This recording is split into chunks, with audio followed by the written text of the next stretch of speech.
Hello Hello បងប្អូនទាំងអស់គ្នាចាសូមជម្រាបសួរចាថ្ងៃនេះនាងខ្ញុំបាននាំនៅ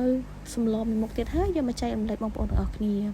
ចាសម្លម្ជូរដើមចេកត្រីកញ្ចុះចង់ដឹងថាការស្លរបស់នាងខ្ញុំបែបណាដែរសូមបងប្អូនទស្សនាវីដេអូដូចតទៅ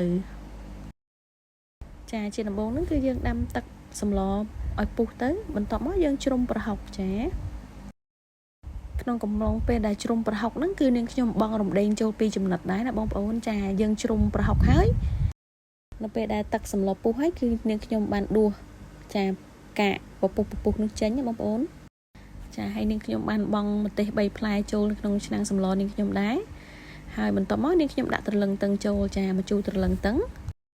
ចាតិចនៃការស្លរបស់នាងខ្ញុំនោះគឺនាងខ្ញុំបង់ម្ជូរចូលមុនចាបន្ទាប់ពីបង់ត្រលឹងទឹងចូលក្នុងឆ្នាំងសម្លហើយនាងខ្ញុំបន្ថែមនៅអំបិលប៊ីចេងទឹកប្រេងខ្យងទឹកត្រីចានាងខ្ញុំអត់ប្រើស្ករទេបងប្អូនសម្រាប់សម្លម្ជូរក្រោយពីត្រលឹងទឹងយើងឆ្អិនហើយគឺយើងដួសដាក់ចានសិនណាបងប្អូនចាដើម្បីទុកជ្រុំចា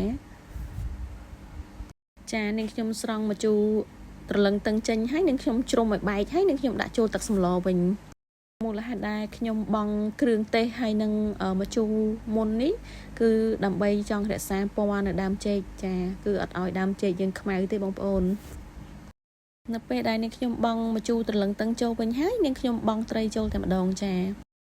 នាងខ្ញុំបង់ត្រីចូលគឺនាងខ្ញុំអត់កូរទេណាបងប្អូនហើយទុកឲ្យត្រីឆ្អិនរយៈពេល1នាទីហើយខ្ញុំបង់ដើមចេកចូលតែម្ដងចាការស្លរបស់ខ្ញុំបែបនេះគឺរក្សាត្រីកុំឲ្យបែកហើយរក្សាដើមចេកឲ្យនៅពណ៌ស្រស់ល្អបន្ទាប់ពីយើងបង់ត្រីហើយនឹងដើមចេកចូលហើយរងចាំឲ្យទឹកសម្លយើងពុះបន្តិចគឺខ្ញុំបង់កំពឹសចូលតែម្ដងជាទូទៅសម្លដែលបង់កំពឹសភាគច្រើនគឺអត់សូវជូរទេបងប្អូនកំពឹសកាត់ជាតិជូរដូច្នេះក្រោយពីបង់កំពឹសចូលហ្នឹងនាងខ្ញុំបន្ថែមនៅម្ជូរចាហើយក៏បន្ថែមនៅគ្រឿងទេសភ្លក់មើលល្មមឆ្ងាញ់ហើយចាហើយនាងខ្ញុំដួសពពុះចេញចាពពុះហ្នឹងគឺជ័រដើមចេកឬក៏ពពុះរបស់ប្រហុកចានាងខ្ញុំដួសចេញហើយតបមកនាងខ្ញុំបន្ថែមនៅចាម្ទេសចានាងខ្ញុំចូលចិត្តរសជាតិហឹរសម្លហឹរហើយបន្ថែមនៅម្រះព្រៅជាការស្រេចណាបងប្អូនចាមើលសម្លខ្ញុំទំនងទេបងប្អូនសម្លម្ជូរដើមចេកឈ្ងុយម្រះព្រៅណាបងប្អូនសូមអរគុណបងប្អូនដែលបានទស្សនាវីដេអូរបស់នាងខ្ញុំ